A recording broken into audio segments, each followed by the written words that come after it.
Hello student, बहुत बहुत स्वागत है डीके सर क्लासेस में। जितने भी प्यारे बच्चे 2025 में बोर्ड एग्जाम देंगे बाबू, हिंदी का पेपर ऐसा ही आएगा।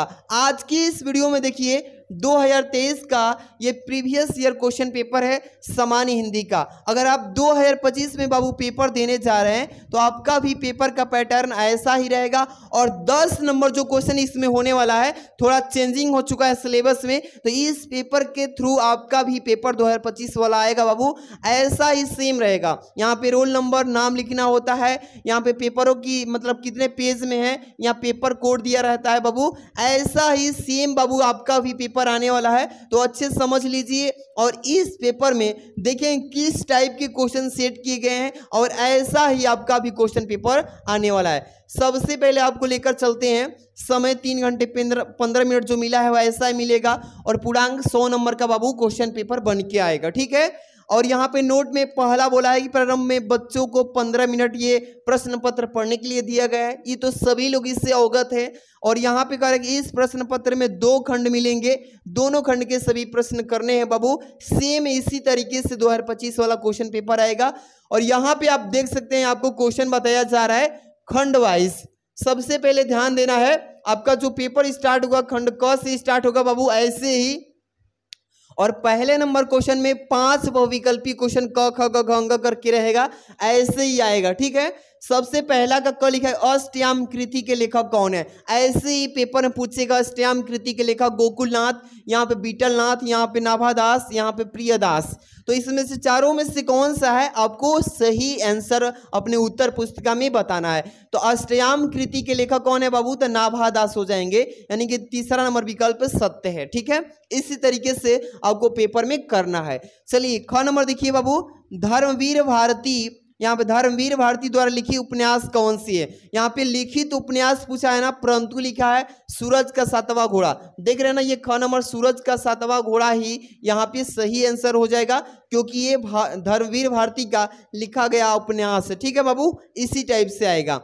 यहाँ पे ग नंबर देखिए, जयशंकर प्रसाद द्वारा लिखित नाटक नहीं है। एक पेपर में हर एक साल निगेटिव वर्ड जैसा डाल देता है कि नहीं है, बताइए। तो यहाँ पे करुणालय है, यहाँ पे कल्याणी परिणय है, यहाँ पे देखिए सज्जन है, यहाँ पे भारत सौभाग्य है। तो यहाँ पे चारों में से पूछा है कि जयशंकर प्रसाद जी का नाटक नहीं है, तो भारत सौभाग्य जो है ये नाटक उनका नहीं है, इसलिए चौथा विकल्प। इसी टाइप से आपका भी पेपर आएगा और एक एक क्वेश्चन को आराम से करना है प्यारे बच्चों, ध्यान समझिए। यहाँ पे क्या लिखा है घ नंबर, यहाँ पे कि इनमें से आत्मकथा विधा की रचना है। आत्मकथा विधा की रचना कौन सी है और पूछ देगा इनमें से, तो ध्यान रखना है कि चारों विकल्प आपको पढ़ना है। यहाँ पर देखिए अर्ध कथा लिखा है, इसके बाद पारती कथा लिखा है, इसके बाद आवारा मसीहा है, इसके बाद अजय की डायरी। तो यहाँ पे आत्मकथा विधा की रचना पूछा है तो आवारा मसीहा हो जाएगा, यानी तीसरा विकल्प सत्य हो जाएगा, ठीक है बाबू। अगला देखिए, यात्रा वृत्त संबंधित गद्य कृति अरे यावर रहेगा याद के लेखक कौन है, तो सच्चानंदन हीरानंद वासन अंग्रेज जी हैं। याद रखिएगा आप सभी बच्चे, अच्छे से तैयारी रखिएगा। 5 नंबर गद्यांश से ऐसे ही करके 5 क्वेश्चन पूछे जाएंगे।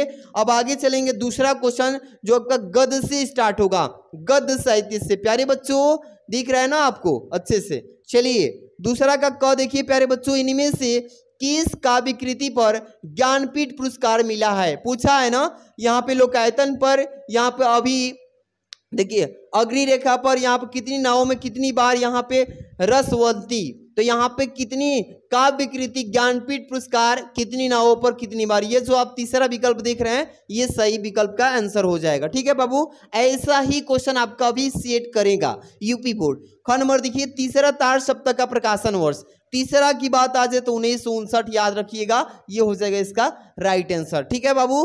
आगे बढ़ते हैं, ग नंबर, कल्ला और बूढ़ा चांद कृति के रचयिता कौन है, तो सुमित्रानंदन पंत जी हैं, पहला ही विकल्प सही है, ठीक है ना। ऐसे ही आप लोग अच्छे से तैयारी करेंगे, ऐसा ही आपका भी पेपर बन के आएगा और एकदम धुआं धुआं उठा देंगे प्यारे बच्चों।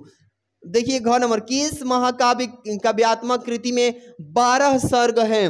12 सर्ग पूछा है ना, तो आप सभी को मालूम है कि यहाँ पे दिया है कमायनी है, प्रिय प्रवास है, साकेत है, यहाँ पे वैदेही वनवास। तो यहाँ पे साकेत हो जाएगा, क्या होगा बाबू, तीसरा विकल्प इज द राइट ऑप्शन। इसी तरीके से करना है। अंगा नंबर देखिए, क्षयवाद की प्रमुख विशेषता कौन सी है? इतिवृत्तात्मकता, श्रृंगार की रस परत, यहाँ पे प्रधानता, ये हो जाएगा दूसरा विकल्प इसका सही आंसर। ठीक है, आराम से कर लीजिएगा। पद साहित्य से बाबू, पद साहित्य से भी आपके 5 ही बहुविकल्पी क्वेश्चन आएंगे।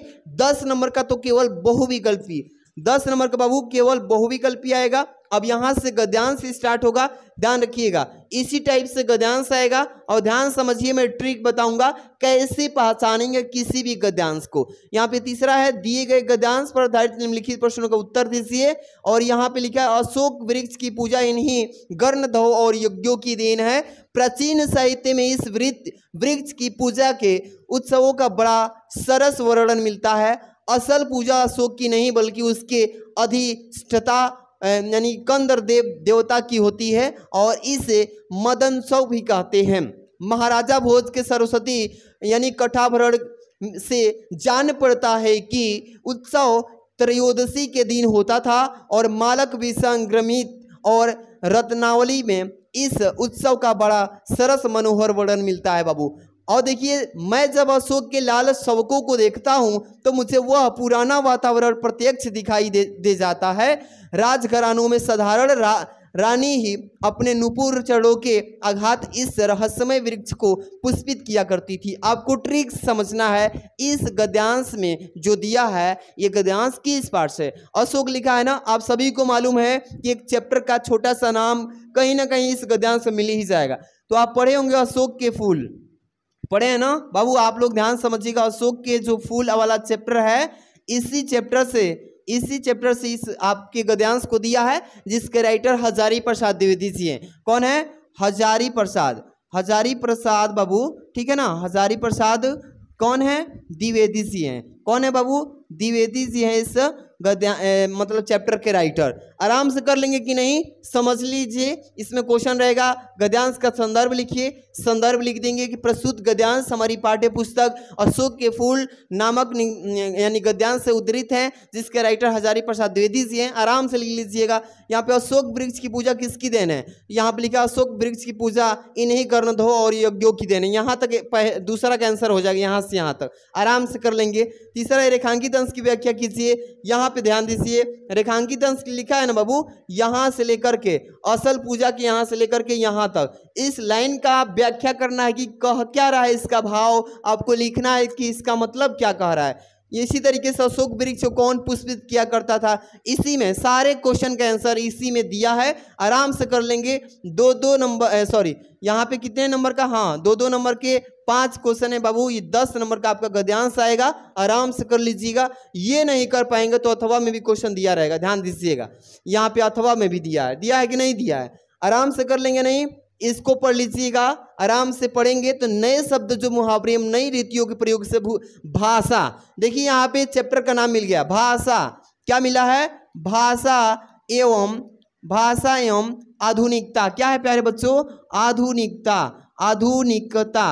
प्यारे बच्चों, भाषा एवं आधुनिकता जो चैप्टर है उसी से इस गद्यांश को दिया है। इसके राइटर प्रोफेसर जी सुंदर रेड्डी हैं। कौन है? प्रोफेसर जी सुंदर रेड्डी हैं। कौन है बाबू? प्रोफेसर जी सुंदर रेड्डी। आराम से कर लेंगे कि नहीं। इसमें भी आपको गद्यांश का संदर्भ पूछा है, इसमें भाषा आधुनिकता कैसे आती है, सारे प्रश्न का आंसर इसी में से आपको देना है। ये भी 10 नंबर का है। आप चाहें तो अथवा वाला कीजिए या मेन वाला। आराम से कर लेंगे बाबू। चलते हैं आगे।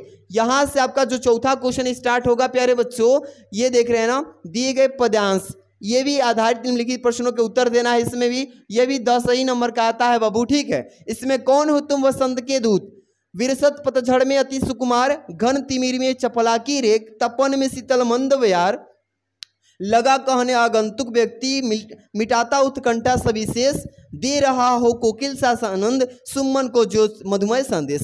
आपने इसको पूरा अच्छे से पढ़ा, आपको मालूम हो जाएगा कि किस पार्ट से इसके राइटर कौन है। आराम से इसमें भी आपको 5 ही क्वेश्चन दिया रहेगा, जिस टाइप से आपको बताया मैंने, जैसे कि प्रयुक्त पद्यांश का संदर्भ लिखना है, रेखांकित अंश की व्याख्या करना है, इस पद्यांश में किस किस के बीच संवाद हो रहा है उसको बताना है। सारे क्वेश्चंस का बाबू आराम से इस पद्यांश के बेस पे आराम से देना है। और नहीं आएगा तो अथवा में भी क्वेश्चन दिया रहेगा, आराम से कर लीजिएगा। अथवा वाला देख रहे हैं ना, यहाँ पे देख रहे हैं कि नहीं बाबू, ये वाला छाया छाया मानो जन की दिशाहीन सब ओर पड़ी, वह सूरज नहीं उगा था पूरब में वह वर्षा सहसा। आराम से इसको पूरा पढ़िएगा। जिस चैप्टर से है, इसका राइटर कौन है, यहाँ पे पूछेगा तो आपको संदर्भ के रूप में ही लिख देंगे। पूरा आपको आराम से एक एक क्वेश्चन कर लीजिएगा। 5 क्वेश्चन इसमें भी रहेगा प्यारे बच्चों, 5 क्वेश्चन इसमें भी रहेगा। आराम से 5 क्वेश्चन जब करेंगे तो आपको यहाँ पे 10 नंबर। देख रहे हैं ना बाबू, बहुत गर्मी होता है वीडियो बनाते वक्त, क्योंकि लाइट इतना हो जाता है ना कि मतलब क्या ही बताएं। आप लोग के लिए मेहनत तो करना पड़ेगा। आप लोग वीडियो को प्यारा सा लाइक और चैनल पे सब्सक्राइब कर लीजिएगा, ठीक है। चलिए कोई दिक्कत नहीं है, हम लोग सहन कर लेंगे आप लोग के लिए, बट आप लोग शेयर वगैरह कर लीजिए। 5 के क, निम्नलिखित में से किसी एक लेखक का साहित्यिक परिचय देते हुए उसकी कृतियों पर आपको उल्लेख करना है बाबू। 80 शब्दों में इसको जीवन परिचय के लिखना है। 5 नंबर का ये भी पेपर में पूछा जाता है। जैसे यहाँ पे डॉक्टर APJ अब्दुल कलाम का दे दिया है, इस पे लिख लीजिए, या वासुदेव अग्रवाल पे लिख लीजिए, या हजारी प्रसाद द्विवेदी। तीनों में से किसी एक के जीवन परिचय आप लिखना है, ध्यान रखिएगा। ख नंबर, निम्नलिखित में से किसी एक कवि का साहित्यिक परिचय, ये भी 5 नंबर का, इसको भी 80 शब्दों में ही लिखना है। सुमित्रा नंदन पंत पे लिख लीजिए, या महादेव वर्मा पे लिख लीजिए, या रामधारी सिंह दिनकर। तीनों में से किसी एक कवि का भी साहित्यिक परिचय लिखेंगे तो ये 5 नंबर वाला क्वेश्चन क ख मिलके ये भी 10 नंबर का आता है बाबू, ठीक है। कोई दिक्कत नहीं है ना। थोड़ा हम मुंह मतलब पसीने जो है पोंछ लेते हैं, पहले पोंछ लेते हैं, ठीक है, कोई दिक्कत नहीं है। अभी पोंछ के और फिर हम अभी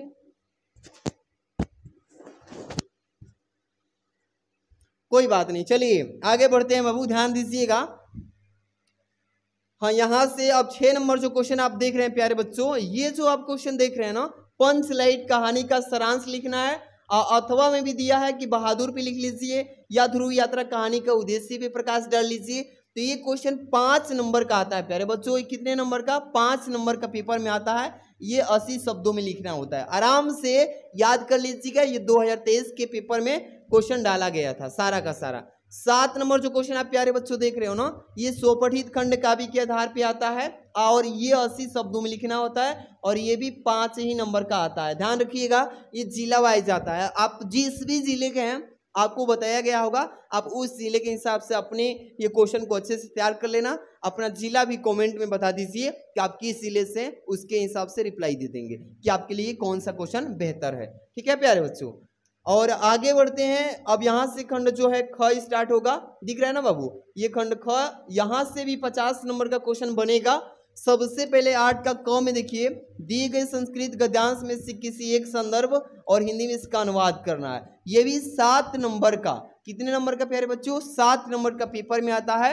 यज्ञवल्क्य वाच न वारे अरे मैत्रेयी प्रत्यु कमाया पत्य प्रियो भवत। आप इस पूरे गद्यांश को यहाँ तक पढ़ेंगे प्यारे बच्चों। इसका पहले संदर्भ लिखेंगे। क्या लिखेंगे बाबू? संदर्भ लिखेंगे प्यारे बच्चों। इसके बाद इसका आप क्या करेंगे? अनुवाद करेंगे हिंदी में। क्या करेंगे? हिंदी में इसका अनुवाद कर लेंगे। आप चाहें इसको नहीं करना चाहते हैं तो अथवा में नीचे भी दिया है ये वाला, इसको भी कर सकते हैं, लेकिन किसी एक ही को करना है। ध्यान रखिएगा, संदर्भ और अनुवाद करेंगे, 7 नंबर गद्यांश से मिल जाएगा। कोई दिक्कत नहीं है ना। चलते हैं, श्लोक अब दिया जाएगा 7 का और 8 का ख से। देखिए यहाँ पर 8 के ख में दिए गए संस्कृत पद्यांशों में से किसी एक का संदर्भ सहित हिंदी में अनुवाद करिए। श्लोक है, यहाँ पे लिखा है ना 2 लाइन का श्लोक। इसका आपको क्या करना है प्यारे बच्चों? इसका पहले संदर्भ लिखेंगे प्यारे बच्चों, इसका संदर्भ लिखेंगे आराम से, और इसके बाद इसका क्या कर देंगे? अनुवाद कर लेंगे। क्या करेंगे बाबू? अनुवाद कर लेंगे। कोई दिक्कत नहीं है ना। आराम से जो आए इसको कर लीजिए, या अथवा में दिया है इसको कर लीजिए, लेकिन किसी एक ही को करना है। ऊपर वाला करिए या नीचे वाला, आराम से तैयारी कर लीजिए। ये क्वेश्चन पेपर में डाला गया था। इसके बाद क्या है? 9 नंबर क्वेश्चन, ध्यान दीजिए कि निम्नलिखित लोकोक्तियां मुहावरों में से किसी एक का अर्थ लिखना है और लिख करके वाक्य में प्रयोग कर देना है। जैसे ईद का चांद होना, बहुत दिन बाद दिखाई देना, उसी को बोलते हैं ईद का चांद हो गए हो, यानी बहुत दिन बाद दिखाई दे रहे, इसी को बोलते हैं। यानी कि मंगरू आजकल ईद का चांद हो गया, यानी कि बहुत दिन के बाद दिखाई दे रहा है। ठीक है ना, कभी कभी दिखाई देता है। यहाँ पे लिखा है कागजी घोड़े दौड़ाना। इसके बाद ऊंट के मुंह में जीरा, का बरखा जब कृषि सूखने। तो ये सभी में से किसी एक को बाबू आपको वाक्य में प्रयोग करना है। इसका अर्थ लिखेंगे, आराम से कर लीजिएगा, कोई डाउट नहीं है ना। इसी तरीके से और यही क्वेश्चन में बदलाव हुआ है। ये 2023 में पहले विभक्ति और वचन आता था, लेकिन 2024 से चेंज हो चुका है, 2024 से चेंज हो चुका है और 2025 में भी चेंज हुआ ही आएगा, क्योंकि यहाँ पे विभक्ति और वचन पहले आता था, लेकिन अब विभक्ति वचन को इसको काट दिया गया है और इसको काट करके अब इसके जगह पे अपठित गद्यांश क्या आएगा बाबू, अपठित गद्यांश आएगा। क्या आएगा प्यारे बच्चों, अपठित गद्यांश। क्या आएगा, अपठित गद्यांश देगा और उसी में से आपको 3 प्रश्न पूछेगा और उसी गद्यांश में से तीनों का आंसर करना है। 5 नंबर का गद्यांश आएगा। आराम से मैं आपको एक मॉडल पेपर देने वाला हूं, उसमें सारा गद्यांश रहेगा, आराम से कर लीजिएगा। ये देखिए ख नंबर दिए गए निम्नलिखित विभक्ति वचन, ये भी नहीं आएगा, ये भी नहीं आएगा, ठीक है ना, ये तो हट गया है, क ख ये मतलब हट गया है, ये आएगा ही नहीं। ठीक, यहां से आपका क्वेश्चन बनेगा, क्योंकि 11 का क है ना, निम्नलिखित शब्द युग्म का सही अर्थ का चयन करना है। थोड़ा पसीना पोंछ लेते हैं, बहुत गर्मी होता है बाबू, ठीक है, क्योंकि बहुत सारी लाइट लगी होती है ना और एसी भी नहीं लगा है, पंखा के वजह से कैसे कैसे मैनेज कर रहे हैं, बहुत गर्मी होता है। आप लोग के लिए करेंगे, कोई दिक्कत नहीं है, आराम से समझिए। चलिए यहाँ पे देखिए, ये शब्द युग्म है। क्या है प्यारे बच्चों, शब्द युग्म का अर्थ बताना है सही का। जैसे असक्त लिखा है, आसक्त लिखा है, इसमें से चारों में से कौन सा सही है, इसमें से चयन करना है, क्योंकि जब तक आप याद नहीं करे रखेंगे तब तक सही नहीं बता पाएंगे। तो इसमें से आराम से तैयारी कीजिए। यहाँ पे भवन भुवन दिया है ना, भवन का मतलब घर होता है और भुवन का मतलब संसार होता है। तो क्या आराम से इसमें चारों में से जो होगा आराम से मार लीजिए, ये मार दिए, ठीक है, कोई दिक्कत नहीं है ना, आराम से ऐसे कर लीजिएगा। अब अगला क्वेश्चन है 11 का ख। देखिए क्या लिखा है इसमें, निम्नलिखित शब्दों में से किसी एक का 2 अर्थ लिख दीजिए। प्रवाची शब्द बोलते हैं, जिसे चपला है, चपला का 2 अर्थ लिख दीजिए। पयोधर है, पयोधर का 2 अर्थ लिख दीजिए।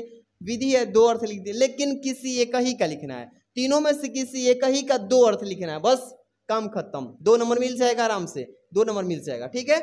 आगे बढ़ते हैं, ग नंबर, निम्नलिखित वाक्यों के लिए एक सही शब्द का चयन कीजिए। देखिए पहला है, बहुत कम बोलने वाला को क्या बोल सकते हैं, जो बहुत कम बोलता है उसको क्या बोलते हैं बाबू, मितभाषी बोलते हैं। कम बोलने वाला को मितभाषी बोलते हैं। आप बहुभाषी मतलब बहुत बोलने वाला को बोलते हैं। वचाल मतलब जो ज्यादा बोलता है, बक बक किए रखता है, उसको वचाल कहते हैं। इसी टाइप से क्वेश्चन आएगा, आराम समझिएगा।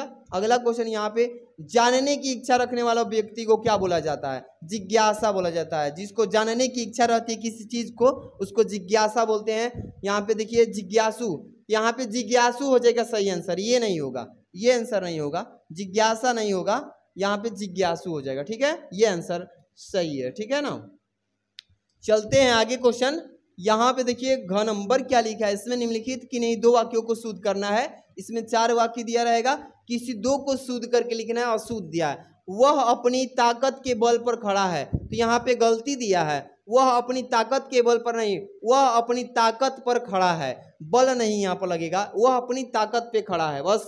इसमें समस्त प्राणी मात्र का कल्याण है, इसमें समस्त प्राणी कल्याण है, मतलब इसमें अशुद्ध दिया है तो इसको शुद्ध करके लिखना है, बस 2 वाक्यों को शुद्ध करना है, 2 को छोड़ देना है, कर लीजिएगा आराम से।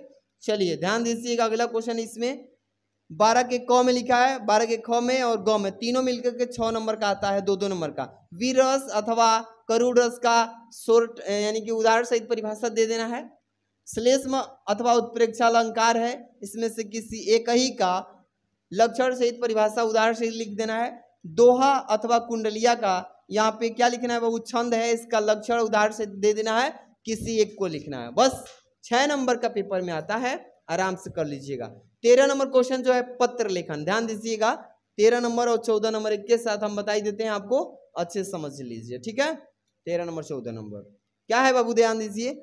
अपने नगर की सफाई के लिए अध्यक्ष यानी नगर पंचायत को एक प्रार्थना पत्र लिखिए, 6 नंबर का पेपर में आता है बाबू। और अगर वो नहीं करना चाहते तो नीचे पुस्तक व्यवस्था ऋण प्राप्ति हेतु अपने निकट किसी बैंक के शाखा प्रबंधक को आवेदन पत्र लिखिए। इसका मैं अभी तुरंत वीडियो डाला हूं, जस्ट नीचे, इस वीडियो के नीचे ही वीडियो मिल जाएगी, देख लीजिएगा, बहुत ट्रिक से बताया उसमें, ये आपका पत्र लिखना आता है, ठीक है।